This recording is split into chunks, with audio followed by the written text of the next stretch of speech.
Pues bueno, buenas noches. Somos María Paula Díaz y Alejandra González y les vamos a presentar la alergia a la proteína de la leche de vaca.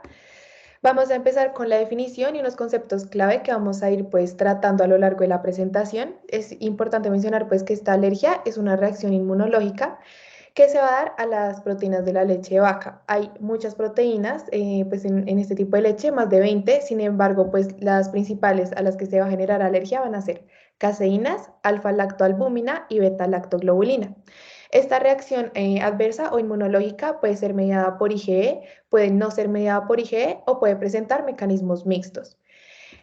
Bueno, van a haber diferentes manifestaciones clínicas a nivel digestivo, cutáneo, que son estas dos van a ser las principales. Sin embargo, también vamos a tener síntomas respiratorios e incluso sistémicos como la anafilaxia.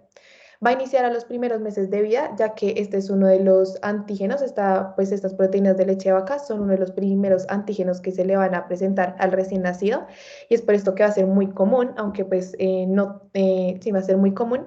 Sin embargo, tiene un pronóstico favorable, ya que en el 80% de los casos va a ser de carácter transitorio y se va a generar tolerancia aproximadamente a los 2 años de vida. Se va a tener como diagnóstico principal, todo lo que tiene que ver con historia clínica, con antecedentes, con examen físico. Sin embargo, también se va a acompañar de diferentes pruebas, como es la prueba del reto, pruebas cutáneas y determinación de IgE. Y el tratamiento ya lo vamos a tratar también a lo largo de la presentación. Listo, entonces ahora para hablar un poquito de epidemiología, hay que saber que la incidencia a nivel mundial es del 1.9 al 4.9% en un estudio que hizo la Sociedad Colombiana de Gastroenterología del 2020 y los resultados en Colombia no son tan concluyentes, pero digamos que según un estudio que usó Marrugo en Cartagena, se reportó que hay una incidencia entre los niños de 1 a los 8 años del 2.5%.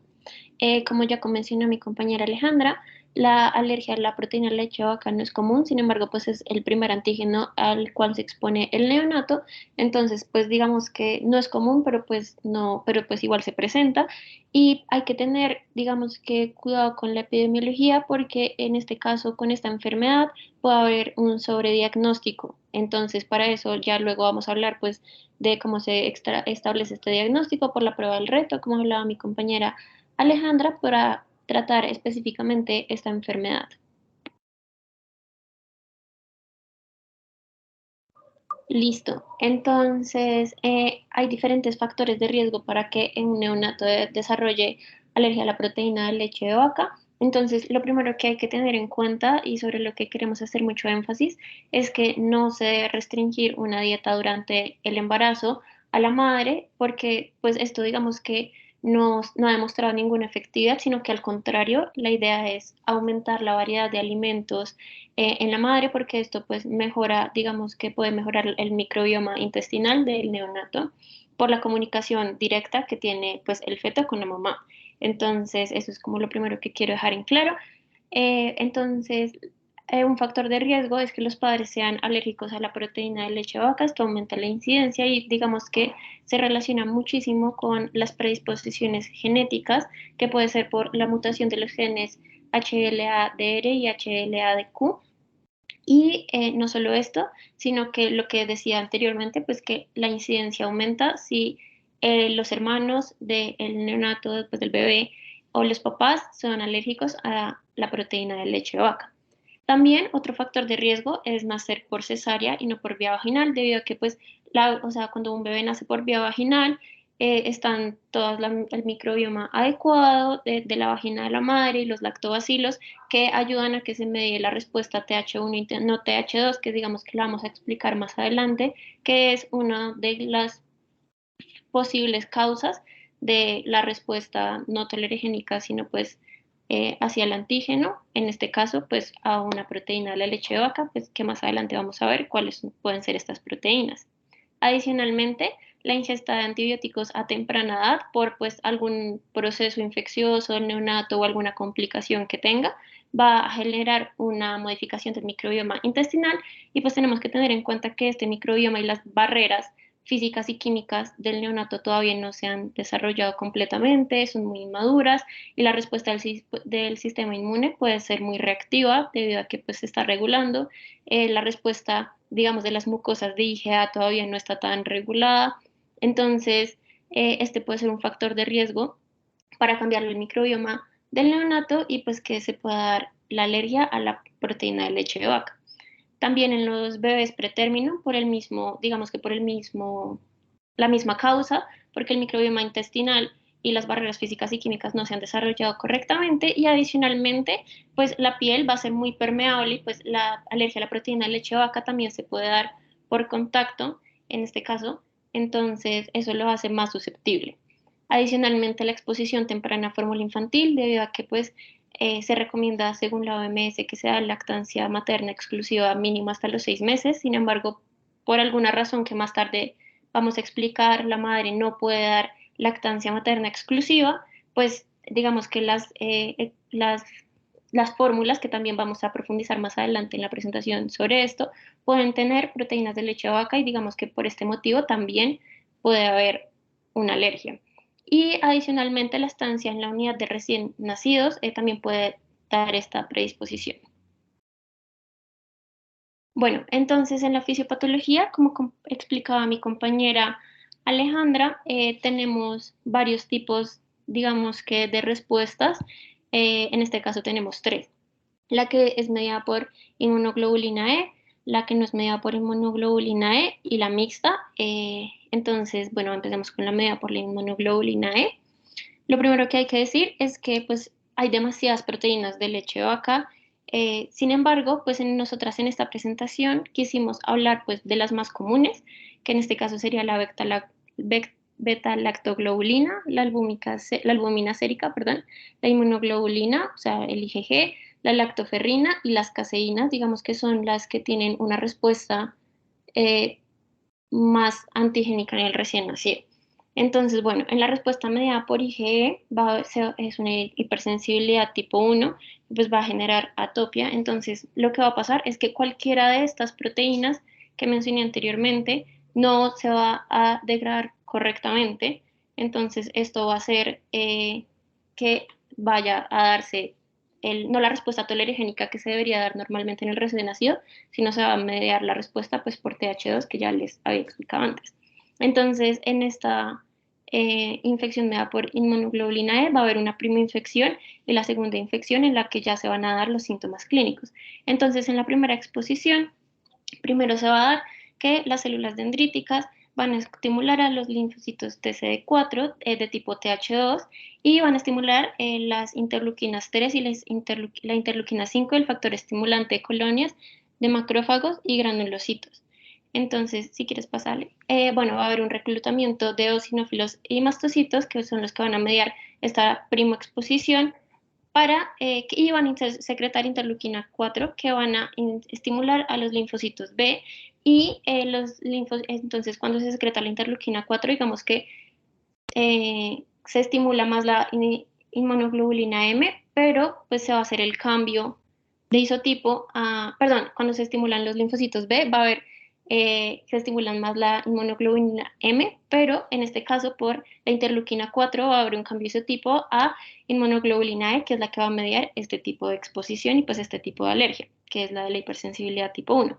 Y las inmunoglobulinas E se van a unir a los mastocitos y a los basófilos por la cadena pesada y pues ya van a quedar sensibilizados para que no se vuelva, digamos que, a dar todo este proceso de sensibilización una vez de la segunda exposición, sino que ya en la segunda exposición el antígeno se va a unir a la inmunoglobulina E que van a estar en los mastocitos y en los basófilos y los mastocitos van a dar una respuesta de degranulación y cuando se degranulan van a liberar histamina y bueno, otro tipo de mediadores que son quimiotácticos y además que pues ayudan a la permeabilidad vascular para que lleguen otros mediadores inflamatorios y pues así magnificar toda la inflamación que ya se está dando.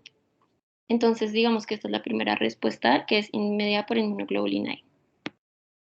Listo, ahora vamos a tener la nominada por inmunoglobulina E, en donde hay diferentes teorías. Vamos a tener que algunos dicen que hay unas reacciones mediadas por TGLP1, que hay interacciones entre linfocitos T, mastocitos y neuronas, e incluso que hay una participación del músculo liso y de la motilidad intestinal. Sin embargo, lo que nosotros encontramos es que cuando la célula TGLP0 se ve estimulada por lo que mencionábamos en la presentación de antígenos, va a secretar una serie de citocinas, entre ellas va a estar interleucina 5 y factor de necrosis tumoral alfa. Esto va a generar una activación tanto en neutrófilos como en eosinófilos y pues estos son los que llevan a toda la sintomatología que ya mencionamos anteriormente en un proceso parecido al que dijo María Paula. Eso es la parte de la sensibilización. Sin embargo, cuando ya hay una segunda exposición, vamos a ver pues que va a haber una reacción antígeno-anticuerpo. Entonces esto va a generar que esos neutrófilos y eosinófilos que antes fueron tanto reclutados y activados, pues se degranulen y va a llevar a esas manifestaciones tanto gastrointestinales como cutáneas, respiratorias y sistémicas. Listo, entonces ahora tenemos la reacción mixta, que es una reacción de la respuesta inmune mediada por IgE y pues celular, que la mayoría de veces es por eosinófilos, y pues que sea por eosinófilos nos va a dar las características clínicas que generalmente se detectan, las manifestaciones clínicas que se detectan en el neonato. En este caso, pues puede dar esofagitis eosinofílica y proctocolitis alérgica. Entonces, bueno, vamos a tener en cuenta que la aparición de estos síntomas generalmente se dan horas después de la exposición de antígenos a antígenos, sí, pero pues digamos que estas dos enfermedades que les estoy mencionando en este momento, que es la esofagitis y la proctocolitis alérgica, sí, digamos que sí es un proceso un poquito más crónico. Pero más adelante vamos a hablar de las manifestaciones clínicas. En este caso, la esofagitis eosinofílica se va a caracterizar por la dificultad a la deglución, va a tener edema y el neonato va a tener rechazo a los alimentos, que digamos que son de las primeras cosas que manifiesta la mamá al pediatra. Y para hacer el diagnóstico se tienen que identificar más de 15 eosinófilos por campo de visión. Entonces, para esto pues es importante hacer una biopsia. Y en la proctocolitis alérgica se va a caracterizar porque la madre va a decir que el neonato tiene sangre en las evacuaciones, van a ser como mucosanguinolentas y esta va a tener como característica que nos puede en las estadios iniciales no alterarse el estado general, sin embargo, si se vuelve algo crónico debido a las evacuaciones mucosanguinolentas, puede causar anemia y pues ya otro tipo de alteraciones en el neonato. Y el diagnóstico se da cuando se retira la proteína de leche de vaca, pues el alérgeno básicamente va a haber la desaparición de las heces sanguinolentas. Entonces, la esofagitis eosinofílica va a ser una estimulación mediada por TH2 e interleuquina 13. Y lo que les decía, o sea, estas dos respuestas se dan básicamente por el reclutamiento eosinofílico al esófago y van a presentar síntomas de reflujo y pues digamos que el síntoma más característico, porque pues ellos no pueden expresarse, es que no quieren aceptar la leche materna. Y en la proctocolitis alérgica, pues la definición básicamente es que es un cambio inflamatorio en el recto y en el colon por la ingesta de antígenos, que en este caso sería cualquier proteína de leche o vaca, entre otros, y puede tener rectorragia, y pues digamos que el diagnóstico, lo que les decía, cuando se elimina el antígeno, que sería cualquiera de estas proteínas que les mencioné anteriormente, va a haber una mejoría de los síntomas. Listo, entonces ya pasando a las manifestaciones clínicas, hay que tener en cuenta que la alergia a las proteínas de leche de vaca puede inducir una amplia gama de estos, de sintomatología. Sin embargo, pues las principales van a ser las gastrointestinales, que corresponden a un 50 y 60% del total de manifestaciones clínicas, y las cutáneas, que corresponden a un 30 y 70%. Las respiratorias, pues ya van a corresponder a entre un 20 y un 30%. Y estas manifestaciones clínicas las podemos dividir según el tiempo en que sea la reacción, es decir, en que sea la exposición al alérgeno y empiezan a presentar los síntomas. Entonces las podemos dividir en inmediatas y tardías. Las inmediatas ocurren desde minutos hasta 2 horas después de la exposición y lo más probable es que estén mediadas por IgE. Por eso vamos a ver que hay una elevación, pues en las pruebas que ahorita vamos a mencionar, va a haber una elevación de IgE. Y pues estas generalmente van a comprometer la piel, entonces van a generar urticaria, que pues esta se presenta como ronchas rojas que van a producir a veces o generalmente picazón, y estas pues su característica más importante es que duran menos de 24 horas en la misma localización, entonces van a desaparecer y van a volver a aparecer, pero en diferentes lugares. Bueno, la urticaria, y también pues pueden presentar a nivel de la piel angioedema, que ya es cuando hay una inflamación tanto en dermis como en tejido subcutáneo. Y esto pues puede generar dolor y tirantez. Y pues bueno, en el tracto gastrointestinal podemos presentar vómito, enterocolitis, que pues ya la mencionamos. En el sistema respiratorio podemos encontrar sibilancias, disnea, y pues en el sistema cardiovascular también podemos encontrar hipotensión o choque. Y ya las tardías, vamos a ver qué ocurren entre 48 horas o incluso una semana después de la exposición, y generalmente no están mediadas por IgE, pero pueden ser mixtas, como mencionábamos, ya que estos dos procesos o estos mecanismos inmunológicos no son excluyentes. Y pues vamos a ver que principalmente van a comprometer el tracto gastrointestinal, entonces pueden generar enterocolitis, que era lo que mencionábamos, que el colon se inflama, y esta inflamación puede llevar a generar algunos síntomas como son distensión o hinchazón en el abdomen, que la comida pues no se va a mover por los intestinos, y que pues puede generar una evacuación de heces con sangre. También puede generar proctocolitis, se puede presentar proctocolitis eosinofílica, que pues es la inflamación en mucosa, de la mucosa del recto y del colon. Y esta pues puede generar pues lo que ya hemos mencionado, hilos de sangre y moco en las heces. Y también podemos encontrar pues manifestaciones cutáneas como la dermatitis atópica, y entonces esta es muy importante diferenciarla de la urticaria, porque como habíamos mencionado, la urticaria va, pues dura menos de 24 horas en la misma localización. En cambio, la dermatitis atópica permanece fija durante varios días, y pues son lesiones enrojecidas e inflamadas que pues presentan cierta descamación. También podemos pues presentar anafilaxia. Y ya bueno, hablando pues del diagnóstico, como vimos el diagnóstico pues es muy, pues los síntomas y signos son muy inespecíficos, por lo que el diagnóstico es muy difícil. Sin embargo, es muy importante que sea preciso para pues evitar que estos recién nacidos sean sometidos a dietas de exclusión que sean inapropiadas y que pues les empiecen a generar o a largo plazo alteraciones tanto en crecimiento como en el desarrollo. Entonces, por eso, pues mencionamos que es muy importante.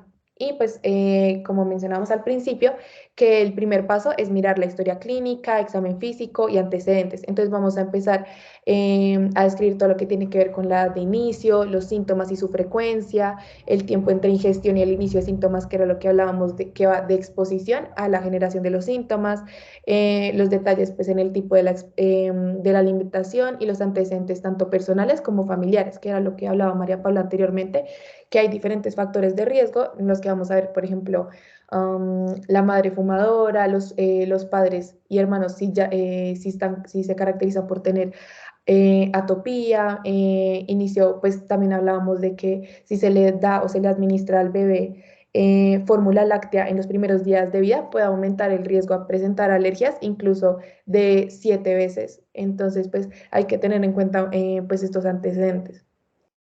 Y pues lo que decíamos de que mirar pues todo lo que tiene que ver con la sintomatología.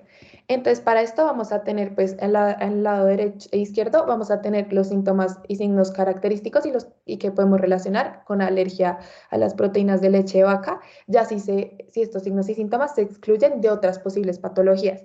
Entonces, esta sería una, y también tenemos el COMIS. El COMIS es como una encuesta en el que se miran los diferentes síntomas y se toma o pues se identifica un puntaje, y el valor de corte es 12. Entonces, si es mayor a 12, podemos decir que puede estar relacionado con esta alergia a la proteína de leche de vaca. Entonces ya si vemos que hay síntomas y antecedentes sugestivos y el COMIS da un puntaje mayor de 12, entonces vamos a realizar una dieta de eliminación o la prueba de reto, que era pues de la que hablábamos anteriormente.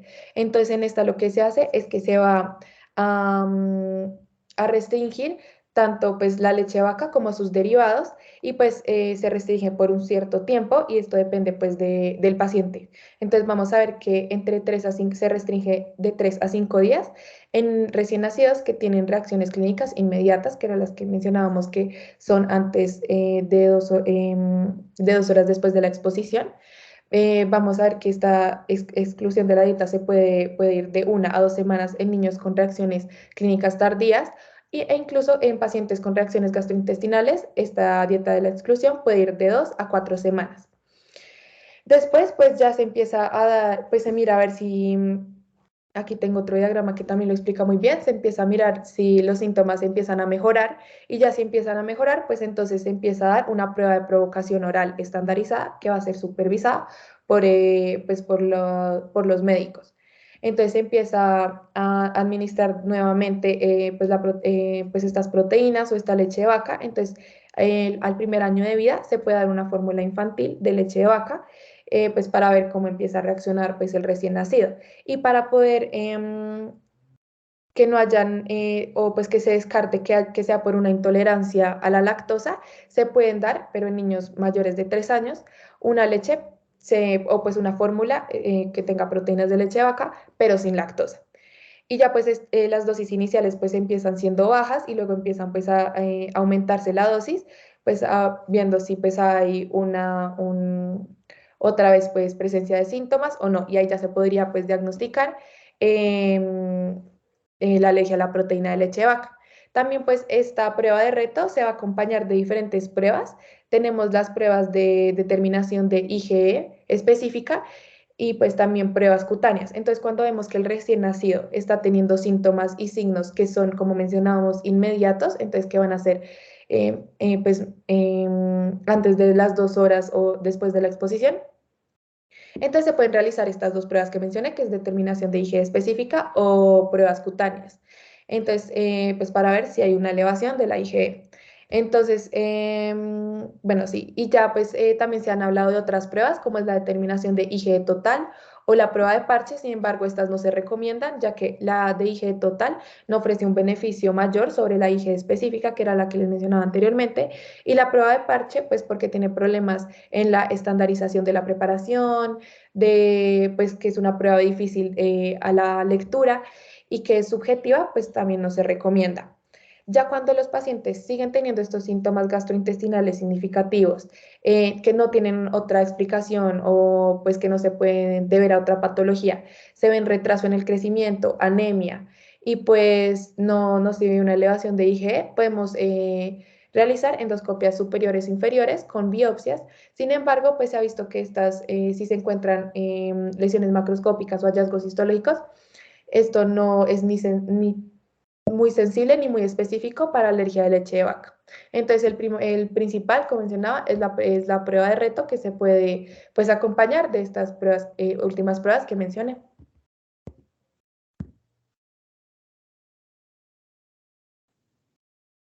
No sé si soy yo, pero no me cambia la diapositiva. Estamos en la de tratamiento. Sí. Ah, entonces soy yo porque no me cambia. Bueno, entonces, pues ya para el tratamiento tenemos que tener en cuenta que el objetivo más importante es mantener el estado nutricional y garantizar el crecimiento y desarrollo del niño, pues independientemente de la opción terapéutica que se decida emplear en este caso. Entonces, vamos a utilizar pues el DRAGMA, que nos estandariza un poquito el tratamiento, pero a forma general, y ya vamos a ir como dependiendo de los casos o las excepciones, ir profundizando un poquito más en el tipo de tratamiento, en las fórmulas que se emplean y estas, digamos, qué características tiene. Entonces, es importante la vigilancia estricta de las reacciones alérgicas que pueda tener el neonato, porque como ya hemos mencionado en varias ocasiones, este tipo de reacciones pueden ser anafilácticas y pues pueden estar comprometiendo la vida del paciente. Entonces, digamos que esto es muy importante, tener un acompañamiento con los médicos tratantes, pues, y con la madre, que la comunicación sea muy buena, digamos que entre estos dos. También se recomienda la dieta de eliminación de mínimo 6 meses, que Alejandra ya habló un poco de eso. Es una dieta muy estricta de la madre que va a empezar a cumplir, donde la idea es que haya alimentos, solo consuma alimentos que no tienen trazas de proteína de leche de vaca. Sin embargo, esta dieta, digamos que es muy complicada para la madre y es por eso que hay que acompañarla de un nutricionista para ella para que pues ella también tenga, digamos, que cumpla los requerimientos energéticos necesarios y adicionalmente pues para que sea la leche materna nutritiva para el neonato. Adicionalmente, lo mismo que les decía de evitar la inhalación y contacto con trazas de proteína de leche de vaca y las estrategias deben ser nutricionalmente seguras tanto para la madre como para el hijo. Digamos que la idea es cumplir con la lactancia materna exclusiva mínimo hasta los 6 meses para luego ya empezar a introducir otros alimentos y por eso la primera estrategia es ayudar a la madre a cambiar su dieta para que se pueda dar un manejo, digamos que con la lactancia materna exclusiva. Sin embargo, pues ya vamos a ver más adelante casos en los que realmente este objetivo no se puede lograr, entonces por eso se recurren a otras estrategias terapéuticas como pues son el uso de fórmulas específicas. El manejo nutricional debe ser completamente individualizado porque cada caso del paciente es muy diferente, es por eso que la clínica es tan importante y es por eso que hay que tener, digamos que entrenarnos en esta patología porque no es tan fácil de diagnosticar o lo que les decía antes, se puede sobrediagnosticar, entonces digamos que estaríamos sometiendo a la madre a unas dietas muy estrictas cuando realmente el paciente no tiene eso, entonces hay que estar muy, muy pendientes y también identificar qué tipo de hipersensibilidad presenta el paciente, si es mediada por IgE, no mediada por IgE o es mixta, también para evidenciar las reacciones y las manifestaciones clínicas que pueda tener el paciente y de esa forma, pues, de esa forma poder dar un tratamiento más adecuado según el caso. Entonces, pues la idea es tener un abordaje multidisciplinario que pues ayude tanto a la madre como al bebé, un especialista experto en alergia a proteína de leche de vaca y es muy importante tener en cuenta que el tratamiento debe durar mínimo 6 meses. Y el paciente, o sea, el bebé, no importa la edad que se le haya diagnosticado la alergia, debe haber cumplido mínimo los 9 meses para pensar en desafiarlo, que es hacer la prueba del reto que ya explicó muy bien mi compañera Alejandra.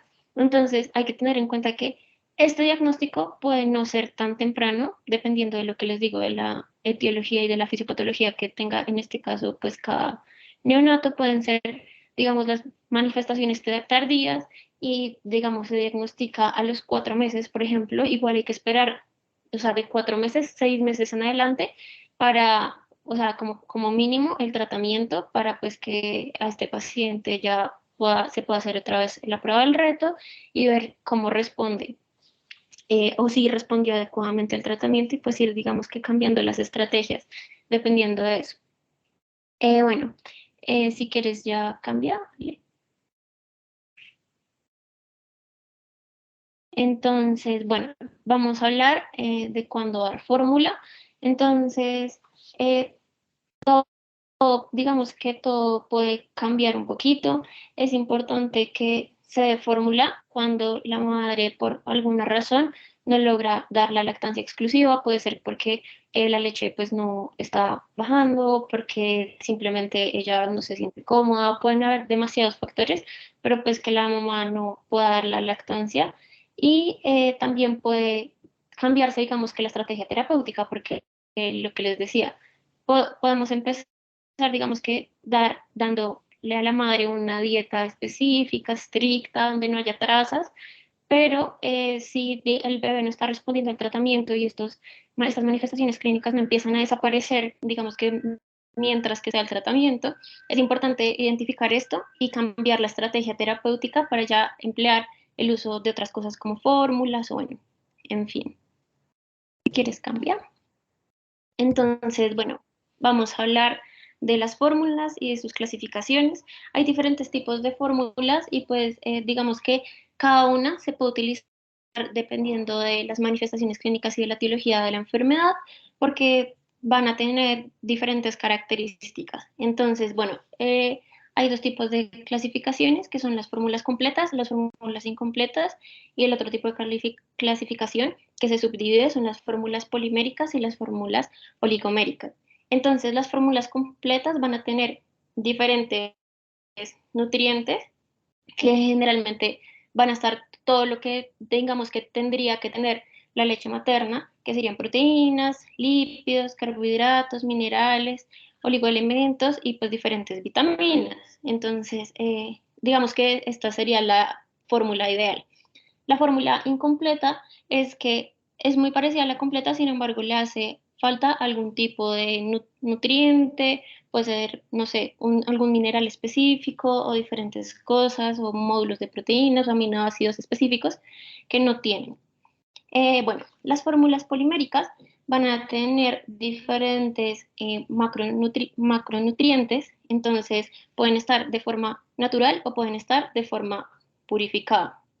Adicionalmente, los carbohidratos pueden estar en forma de disacáridos, oligosacáridos o polisacáridos. Y también hay que tener en cuenta que pueden haber diferentes lípidos presentes y pues pueden darse como una mezcla de ácidos grasos que eso pueden ser poliinsaturados y pueden ser de cadena media y de cadena larga. Entonces, bueno, a las fórmulas oligoméricas van a tener péptidos y aminoácidos en forma libre, que digamos más adelante vamos a profundizar un poquito más de esto. Y adicionalmente, los carbohidratos se van a presentar en forma de oligopolisacáridos o pues solo polisacáridos. Y los lípidos se van a encontrar en forma de triglicéridos de cadena media y de cadena larga. Entonces, dentro de estas fórmulas, digamos que una subdivisión son las fórmulas semielementales y las fórmulas elementales. Entonces, básicamente, estas fórmulas se definen como las oligoméricas, que era lo que les decía, que contienen péptidos y aminoácidos de forma libre. Y digamos que estas fórmulas son, son el tipo de fórmulas que más se pueden emplear para este tipo de alergias. Eh, si no funcionan las ampliamente hidrolizadas, que ya les voy a explicar. Entonces, pues también están las ampliamente hidrolizadas, que van a hacer que las proteínas van a tener un peso molecular menor a 1500 Daltons, y ya les voy a explicar esto porque es importante. Y las parcialmente hidrolizadas, que son las que tienen un peso molecular superior a 6000 Daltons. Sin embargo, estas se indican para la prevención y no para el tratamiento. ¿Por qué?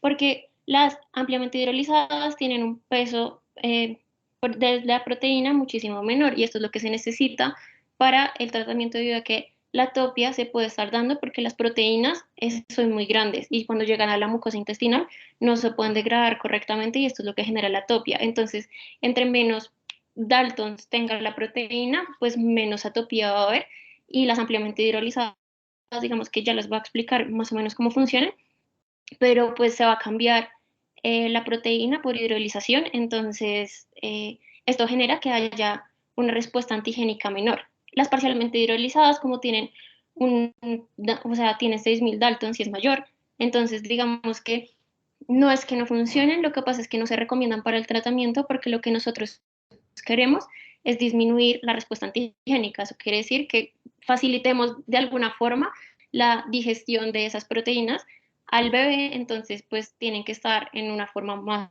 pequeñita y pues esa es ya demasiado grande. Entonces por eso no se recomiendan para el tratamiento. Entonces, bueno, en las poliméricas ahí dice, ahí puse una clasificación de tipo de fórmulas, que es la tabla, que están las proteínas naturales y las proteínas purificadas, como las caseínas, proteínas de suero de leche y las de soya, las oligoméricas, que son las de aminoácidos libres, que son pues elementales, y las extensamente hidrolizadas, que son semielementales. Y pues también están las parcialmente hidrolizadas. Y en las incompletas están las modelares y los suplementos dietéticos. Si quieres, sigue. Entonces, bueno, en el tratamiento, digamos que la primera línea de fórmulas que se usan para los neonatos son las de fórmula extensamente hidrolizada. Entonces, en lo que consiste estas fórmulas es que se va a modificar la estructura de la proteína nativa para reducir el antígeno, que esto era, digamos, lo que les estaba diciendo. Estas proteínas se van a romper por hidrólisis, entonces van a disminuir el peso molecular para que se puedan para disminuir la respuesta antigénica y que se puedan, digamos que, procesar más eficazmente. Entonces, las proteólisis puede ser mediada por endo o exopeptidasas, y esto va a ayudar a preservar las cualidades nutricionales de los aminoácidos y los péptidos producidos, porque pues eso también hay que tenerlo en cuenta, no nos sirve de nada empezar a hidrolizar y hidrolizar proteínas si no se mantienen los requerimientos energéticos que necesitamos, pues mínimos para el neonato, porque acuérdense de lo que les dije, y es que nuestro objetivo es mantener el estado nutricional y garantizar el crecimiento del neonato. Entonces, esta es una de las formas en las que podemos monitorizar las fórmulas, y es si el neonato pues no está creciendo, y pues esto lo podemos ver con las curvas del desarrollo, digamos que en cada visita pediátrica. Digamos que las características es que hay un alto contenido de ditripéptidos y hay un contenido relativamente pequeño de aminoácidos libres, que pues es lo que les decía anteriormente, que hay simplemente una fórmula que tiene muchos aminoácidos libres, pero esta fórmula no, esta fórmula es completamente sintética y no es como la extensamente hidrolizada, porque la extensamente hidrolizada parte del hecho de empezar a hidrolizar proteínas de leche de vaca que ya tengamos para disminuir la respuesta antigénica, como ya había dicho eso. Y intentan hidrolizar las proteínas de 2 a 10 aminoácidos, porque este es, digamos que el número en el que idealmente las fórmulas se van a considerar hipoalergénicas. Entonces, bueno, esas son las fórmulas extensamente hidrolizadas. Las fórmulas de soya son fórmulas que van a aportar 67 kilocalorías sobre decilitro, y hay que tener en cuenta que todas van a tener suplementos de hierro. Las proteínas van a tener suplementos de L-metionina, L-carnitina y taurina, pues que son diferentes proteínas, y el contenido proteico y pues digamos que proteico y lipídico va a provenir de diferentes aceites vegetales, por ejemplo, el aceite de palma, el girasol, la oleína, del azafrán y del coco. Y pues en la actualidad se añaden los ácidos docosahexaenoico y araquidónico. ¿Qué quieres? ¿Sigue? Entonces, bueno, entonces también están las fórmulas de aminoácidos libres, que lo que les decía son fórmulas que son completamente sintéticas. Estas fórmulas se hacen más en el laboratorio, porque lo que digamos que se consideran fórmulas completamente hipoalergénicas, porque pues no hay ningún antígeno, digamos, de los originales que hay en las proteínas de leche de vaca. Y se reservan para un grupo especial de pacientes que no toleran las fórmulas hidrolizadas. Entonces, este tipo de fórmula se usa cuando los pacientes se hace el tratamiento, digamos, por ejemplo, de la restricción de la dieta a la madre y se da leche materna y no funciona. Entonces, luego se cambia el tratamiento a una fórmula extensamente hidrolizada y todavía no funciona porque algún fijo el aminoácido o cualquier parte del péptido que era el antígeno, digamos que sigue ahí. Entonces, luego se pasa a las fórmulas de aminoácidos libres, que son completamente, o sea, que no son alérgicas, y digamos que esta sería la línea más estricta de tratamiento, porque se necesita un seguimiento muchísimo más riguroso de los pacientes, porque están teniendo reacciones alérgicas ya demasiado severas.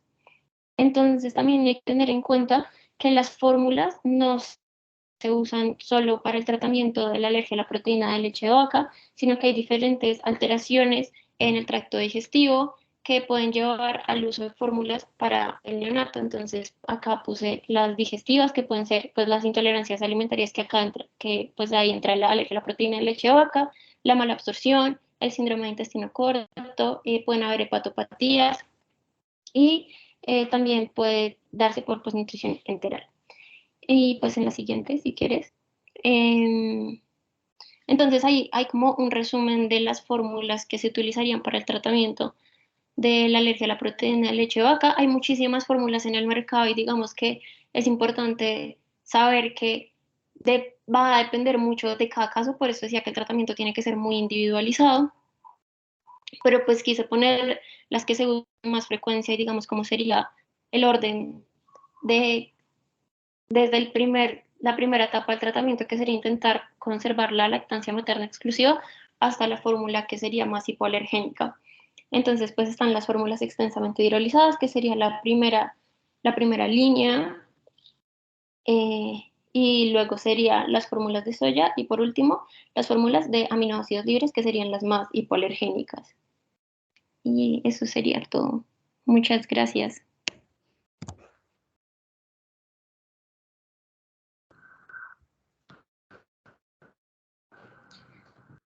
María Paula y Alejandra, muchas gracias. Creo que hicieron una excelente revisión sobre la alergia a la proteína de leche de vaca. Una aclaración chiquita del tratamiento. Digamos que no, uno no debe escalonarlo tanto así como primero la extensamente hidrolizada y la de soya y la elemental, sino pues como tú bien lo dijiste, hay que siempre individualizar el tratamiento. La fórmula de soya cada vez la usamos menos, aunque es una opción que poco más económica al porcentaje alto de pacientes con alergia a la proteína de leche de vaca que tienen una reacción cruzada con la soya. Entonces, no, usualmente no es nuestra primera opción. Entonces, no sé si tengan alguna otra pregunta, quedo atenta a preguntas o comentarios.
Doctora Alejandra, María Paula, mil gracias por todo. Creo que fue una excelente revisión del tema. Y pues no, yo creo que cualquier cosa pues estaremos pendientes a su Gmail o pues en general ahí le estamos contactando, doctora, mil gracias. Bueno, muchas gracias por invitarme. Muchas gracias por Doctora invitarme. Ana, gracias. Señora. Quería decirle que pena es que a mí se me fue la conexión a internet hace un momento y quedé así como congelada la pantalla. La pregunta era, en los pacientes en los que se sospecha la alergia a la proteína de la leche y que quizás en muchas oportunidades pues en las unidades tendemos a dejarlos en ayuno, haciendo diagnóstico diferencial con otras entidades como la enterocolitis o buscando otras causas, al momento de reiniciar el aporte vía oral del paciente con la fórmula, la fórmula extensamente hidrolizada, ¿cuál es el volumen recomendado para ese las primeras tomas? Que es algo que a veces tenemos nosotros como no tan unificado y a veces hay personas que arrancan pleno a lo que el paciente estaba consumiendo previo a la sospecha diagnóstica, o si hay una progresión, no sé, a razón de 20, 30 cc por kilo, ¿cómo sería el reinicio ideal del aporte vía oral en este grupo de pacientes? Pues en realidad no habría ningún problema con retomar el volumen que venía recibiendo previamente el paciente, porque pues realmente si no se documenta ningún tipo de lesión a nivel intestinal, pues el volumen realmente no sería un problema, o sea, no podríamos iniciar lo que requeriría el paciente por kilo de acuerdo a su edad, sería lo que necesitaría en ese momento. Ya es diferente si, por ejemplo, es un paciente que viene con vómito o entonces le está sospechando algo, parece que inclusive puede estar asociada a como manifestación de la alergia a la proteína de leche de vaca. Y con el 50% de inminencia. Pero de entrada, por ejemplo, un bebé que hace una sospecha de, digamos que hace una rectorragia, que es como lo más frecuente que se puede presentar en la unidad de recién nacidos, y la primera sospecha diagnóstica pues siempre termina siendo el cuadro infeccioso, ¿no? La enterocolitis necrotizante, y el diagnóstico diferencial puede ser una alergia a la proteína de leche de vaca. Entonces, ahí si el paciente tiene una buena evolución y no tiene ningún compromiso ni termina en cirugía ni nada de esas cosas, podemos iniciar el aporte pleno, no hay ningún problema. Perfecto, doctora, muchas gracias. Están escribiendo en el chat. Alexis, creo que tiene una pregunta. Hola doctora, sí, qué pena. Mi pregunta es como en los casos en los que pues se tiene el diagnóstico de alergia a la proteína, pero el tratamiento falla. En esos casos se cambiaría de como de casa comercial de la fórmula extensamente hidrolizada, ¿o qué se haría, doctora? Bueno, entonces lo primero siempre es la lactancia materna. Recuérdense que la lactancia materna es siempre lo que le tenemos que apuntar. La lactancia materna con una buena guía nutricional, haciendo una adecuada restricción a la proteína leche de vaca, trazas y fuentes ocultas, en la mayoría de los casos es exitosa. Entonces, eso es lo primero y requiere tiempo, porque es que a veces nosotros también vemos que el paciente tuvo el evento de rectorragia, que iniciamos el tratamiento y queremos ver que en 72 horas el paciente no tenga ni una pinta de sangre. Y las cosas no funcionan así. Cuando los pacientes tienen procesos inflamatorios tan severos, pueden durar varias semanas, entre 4 hasta 8 semanas, en terminar de resolver los síntomas. Entonces, lo que debemos ver es que claramente cuando instauramos el manejo, el paciente debe empezar a mejorar gradualmente, los síntomas deben empezarse a resolver. Si al principio llenaba un pañal de sangre, pues a los 15 días debemos ver hilos, a los 20 días pintas, y así sucesivamente, o sea, como poder ser objetivos en la mejoría para ver que el tratamiento es exitoso. Si eso ocurre así, probablemente el paciente no requiera cambio. Si el paciente persiste sintomático y pensamos en una alergia a la proteína de leche de vaca, que criterios de severidad, porque si es un paciente que tiene, que debuta con un angioedema, que debuta con cuadro similar a la anafilaxia, es un candidato de entrada a fórmula elemental. Un paciente que tiene una alta sospecha de fórmula elemental. Entonces, si no cumple esas, iniciamos con una fórmula extensamente hidrolizada. En el mercado pues hay Enemil en este momento, hay muchas. Y digamos que lo que recomiendan y lo que dicen las guías es que si tú tienes una falla terapéutica a la fórmula extensamente hidrolizada, debes avanzar a una fórmula elemental. ¿Sí? Esa es la... Entonces lo que se puede hacer es, por ejemplo, si la casa, no sé, es de X laboratorio, pues de quizás pasar a la elemental de ese mismo laboratorio, es lo que se podría hacer.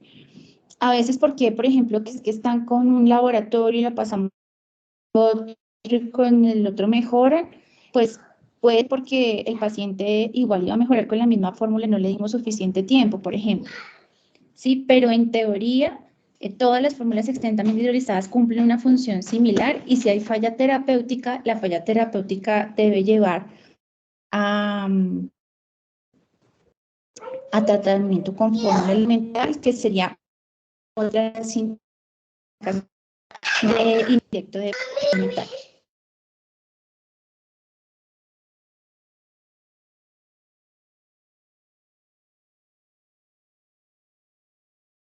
No sé si fui clara. Sí, doctora, muchísimas gracias.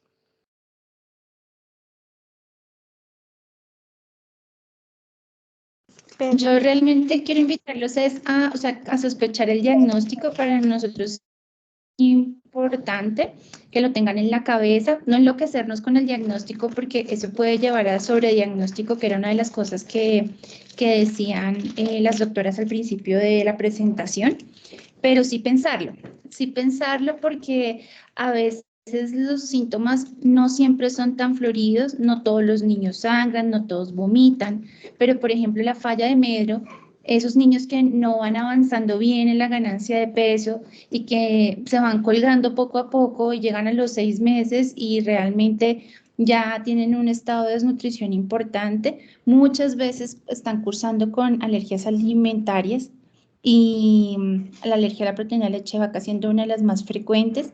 Entonces hay que plantearse la posibilidad y aunque el diagnóstico no siempre es fácil, hay que pues pensarlo, plantearlo y lo que debemos hacer es pues si pensamos, iniciamos tratamiento y siempre hacer la prueba de reto, ¿no? La prueba de reto es lo que nos va a permitir confirmar el diagnóstico en ese paciente. Pero pues hay que pensarlo, es importante porque a nosotros muchas veces nos llegan ya los niños con un impacto nutricional importante cuando pues no lo hemos pensado.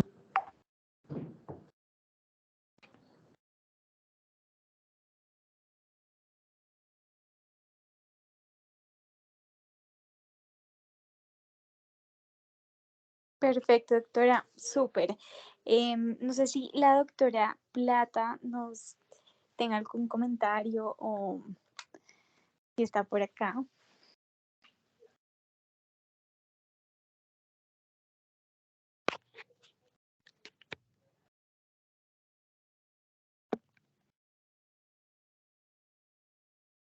Ok, perfecto. No, yo creo que las preguntas ya se hicieron. No hay más comentarios, ¿verdad? Entonces, mil gracias por asistir. Y pues no, doctora, de verdad, un honor es que usted pues esté aquí con nosotros. Mil gracias por todo su conocimiento y gracias a nuestras expositoras. Sin más, pues que pasen feliz noche. Muchas gracias, feliz noche para todos. Muchas gracias. Gracias, Vale. Feliz noche. Gracias. Gracias.